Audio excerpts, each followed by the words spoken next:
Chriselle, please tell me you're not the lead surgeon.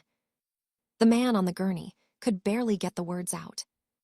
5 years ago, Coach Darren Voss had stood over Chriselle Moore on a soccer field while she clutched her knee, telling everyone she was faking. He had called her dramatic, weak, a distraction. Then he helped get her kicked off the team and watched her scholarship disappear overnight. Before we continue, please hit the like button, subscribe to the channel, and turn on the notification bell for updates. Now he was flat on his back under emergency lights, gripping the rail of a hospital bed while nurses rushed around him. Chriselle looked down at his chart. Patient, Darren Voss, emergency spinal decompression. His fingers trembled against the blanket. His eyes locked onto the name stitched across her white coat. Dr. Chriselle Moore. For the first time in her life, Coach Voss had no whistle, no team, no office door to hide behind. Only her. And the scan on the monitor showed something Chriselle recognized immediately. The same kind of damage he once told everyone she had invented. The trauma bay moved fast around them. Vitals are dropping, one nurse called. Ore is ready, another said. A younger resident glanced at the chart and smiled like he had just recognized a celebrity. Darren Voss, wasn't he that championship coach? My cousin said he changed lives. Chriselle's hand tightened around the file. Changed lives. A flash hit her so sharply she almost missed a step. Rain on turf, stadium lights, her knee folding beneath her, Coach Voss shouting from the sideline, "Get up, Chriselle. Stop putting on a performance." She swallowed it down. "Dr. Moore," the attending asked. Chriselle turned back to the scan. Chronic nerve compression, advanced. He's been ignoring symptoms for years. Voss's face went pale. He knew exactly what that meant. Because once, a trainer had warned him about the same signs in her leg. Numbness, instability, delayed response. And instead of protecting her, he had buried the warning under a story everyone wanted to believe. Chriselle stepped closer as anesthesia was prepared. Voss suddenly grabbed her wrist. His voice cracked. "You don't know the whole story. 5 years earlier, Chriselle Moore was the player every scout came to watch. The school banners already had her name printed across them. Reporters followed playoff games just to interview Coach Darren Voss about the team's future Division I stars, and Chriselle was always standing beside him in the photos. But during practice, something kept going wrong. Her right knee buckled without warning. At first, it only happened after hard cuts on wet turf. Then her foot started going numb after games. By midseason, she sometimes couldn't feel her toes during drills. Still, she kept quiet. Scholarship scouts were coming in 2 weeks. Missing games now could destroy everything. Again, Coach Voss barked from midfield. Chriselle planted her foot to pivot, and pain shot straight up her leg so violently she nearly collapsed. The trainer jogged over immediately. "Chriselle, sit down." "I'm fine," she lied. But the trainer frowned while checking her reflexes. "You're losing response in your foot. You need imaging done." That afternoon, Voss called her into his office. He leaned back in his chair, while game footage played silently on a monitor behind him. "The trainer says you're talking about scans now." Chriselle shifted uncomfortably. "My leg keeps going numb." "You know what I think," Voss said. "I think you're psyching yourself out because scouts are finally showing up." "That's not what this is." "Then what is it?" he snapped. "Pressure." Chriselle hesitated before admitting. "Sometimes I can barely feel my foot after games." Instead of concern, his expression hardened. "You sit out now, recruiters move on. They don't invest in quitters." The words hit harder than the pain. At home that night, her mother looked at her swollen knee and immediately said, "We're getting a specialist." "I can't miss playoffs," Chriselle argued. "Not now." Her mother stared at her carefully. "You're limping just walking to the kitchen." But Chriselle kept hearing Voss's voice in her head. Quitters. The next game was packed with scouts. For almost an hour, she pushed through the pain. Then midway through the second half, she planted her leg to change direction. and her knee completely gave out. Chriselle hit the turf hard. She tried to stand. Nothing happened.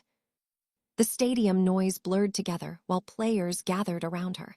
Her leg wouldn't respond. "Trainer," one teammate shouted.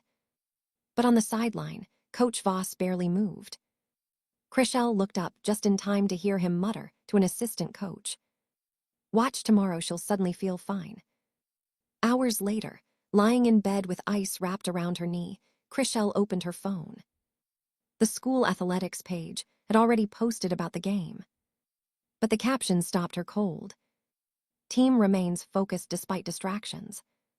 By Monday morning, everyone at school had already chosen a side. Chriselle struggled through the hallway on crutches while conversations stopped the second she passed. A few students glanced down at her knee brace, then quickly looked away. Others didn't bother hiding it. "I heard she freaked out because scouts stopped calling. My cousin said the doctors found nothing wrong. She probably just didn't want to play." Every whisper felt louder than the last. When she reached the locker room, the door was shut. Inside, Coach Voss was already holding a team meeting without her. His voice carried through the wall. "One person's mental weakness can destroy an entire season," he said. "Championship teams don't let distractions control them." Chriselle froze. No one defended her. Not a single teammate came outside afterward.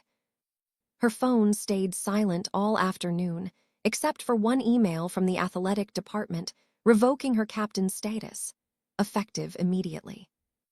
Then another message arrived. "Scholarship recommendation, pending review." By the end of the school day, she'd lost 3 recruiter callbacks.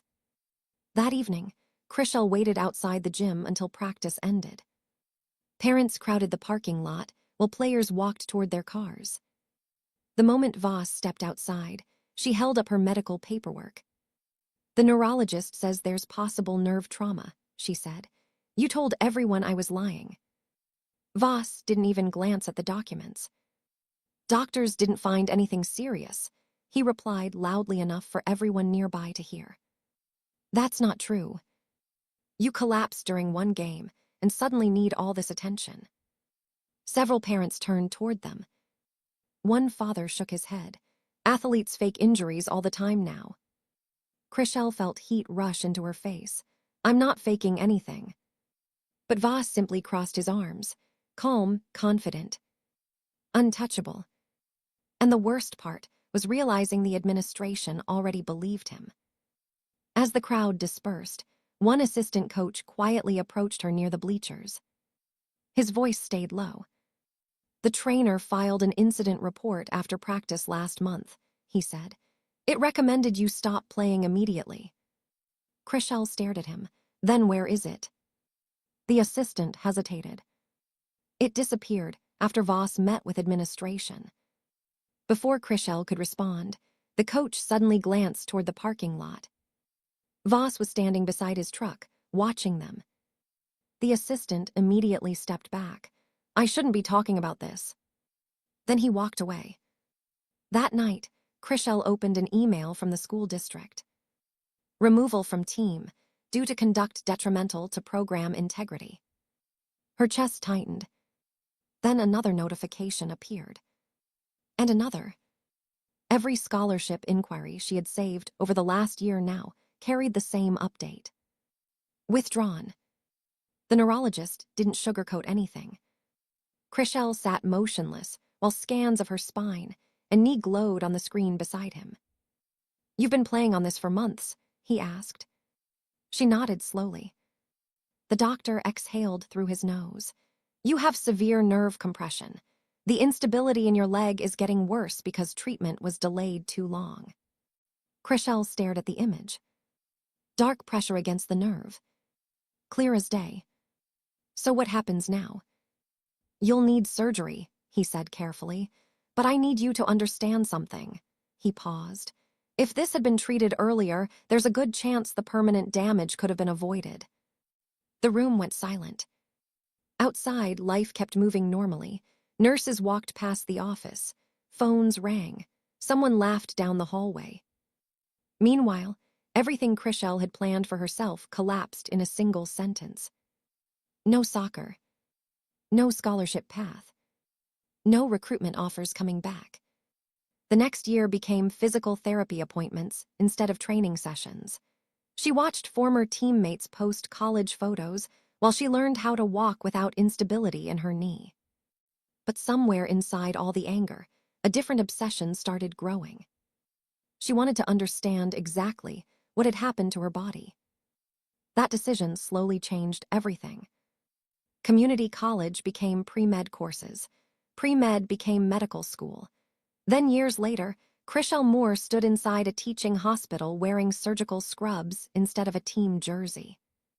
One night during a malpractice ethics seminar, students were reviewing examples of altered medical documentation. Chriselle almost ignored it.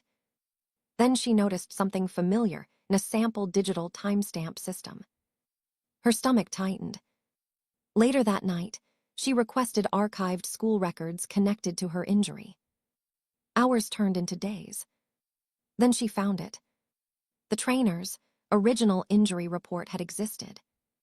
And system logs showed it was deleted minutes after coach Darren Voss accessed the athletics office account. Chriselle immediately contacted the former assistant coach, now retired. They met at a diner off the highway. The man looked older, tired. "You were right," he admitted quietly. "The trainer warned him repeatedly." "Then why cover it up?" The assistant rubbed his forehead. That season determined his contract extension. Bonuses, too. Scouts were coming. The school wanted a championship. Chriselle felt sick hearing it said out loud. "One player was worth sacrificing?" she asked. He didn't answer directly. Instead, he said, "You weren't the only one he pushed through injuries." Over the next few weeks, former players started contacting her privately. Torn ligaments ignored, concussions minimized, pressure to keep playing no matter what. Chriselle gathered statements, records, screenshots. She was finally preparing to formally expose everything, when her pager suddenly went off during hospital rounds. Emergency trauma surgery. She glanced down at the patient assignment, then stopped walking. Darren Voss. Minutes later, standing outside the operating room, Chriselle looked through the glass as nurses prepared him for surgery. Voss turned his head. The second he saw her, all the color drained from his face. And before they rolled him inside, he looked directly at her and whispered, "If this comes out, I lose everything." The operating room fell silent once the procedure started. Machines beeped steadily while bright surgical lights flooded the table. Chriselle stood across from the attending surgeon, gloved hands, steady despite the memories hammering through her head. "Compression is worse than the scans showed," the attending muttered. Chriselle looked at the exposed nerve damage on the monitor. Years of neglect. Ignored symptoms. Progressive deterioration. Exactly what specialists had warned about in her case. Except coach Darren Voss had spent years telling injured athletes to push through it. Now his own body had finally stopped listening. "Clamp," Chriselle said calmly. The surgery lasted nearly 4 hours. When it ended successfully, relief spread through the operating team. But when Voss woke in recovery later that night, he barely asked about the operation itself. Instead, his eyes immediately found Chriselle standing near the doorway. "You're reporting me," he said weakly. Chriselle didn't answer right away. The room smelled faintly of antiseptic and stale coffee. Rain tapped softly against the hospital windows. Finally, she stepped closer. "The trainer warned you repeatedly," she said. "You knew I was injured." Voss stared at the blanket covering his legs. At first, he tried to defend himself. "You don't understand the pressure we were under that season. You deleted the report." His jaw tightened. "The school wanted results. You told recruiters I was faking." Silence. That silence said more than any apology could have. Chriselle felt years of buried anger rise all at once. Not explosive, not loud, just heavy. "You know what happened after that?" she asked quietly. 3 surgeries, physical therapy for almost 2 years, watching everyone else move on while I relearned how to walk without my knee collapsing. Voss still couldn't look at her. I convinced myself it was temporary, he admitted. If we won state, everything would settle down after. Chriselle gave a short, humorless laugh. So destroying one player became acceptable. He opened his mouth. Nothing came out, because there was no explanation left. A week later, Chriselle officially submitted everything she had collected. The deleted report logs, medical documentation, former player statements, emails connected to withdrawn scholarships. The district investigation opened almost immediately. Then the story exploded. Local news stations covered allegations of athlete medical neglect. Former students began speaking publicly. Parents demanded answers at school board meetings. One athlete revealed he had hidden concussion symptoms after watching what happened to Chriselle. Coach Darren Voss resigned before the district could terminate him. The school's championship banners stayed hanging in the gym, but now reporters photographed them beside headlines about deleted records and injured players. Multiple families filed lawsuits. Meanwhile, inside the hospital, Chriselle's reputation changed for a different reason. Senior surgeons learned she had operated professionally on the man responsible for derailing her life and never once compromised his care. One attending told her privately, "A lot of people couldn't have done that." Months later, Chriselle gave a lecture about athlete injury pressure and medical advocacy at a regional sports medicine conference. Near the back of the room sat the former assistant coach. After the presentation ended, several teenage athletes approached her. One girl held a knee brace against her chest and said softly, "Hearing this probably saved me from making a bad decision." For the first time in years, Chriselle felt something close to peace. That evening, she walked through the hospital corridor after finishing rounds. An old framed newspaper clipping hung near the sports medicine wing. Coach Darren Voss stood at the center of the photo, holding a championship trophy, while teenage players celebrated around him. But the engraved nameplate beneath the frame was gone. Removed. Chriselle paused for only a second before continuing down the hallway in her scrubs. The coach who once erased her future survived because the girl he called a liar refused to become like him.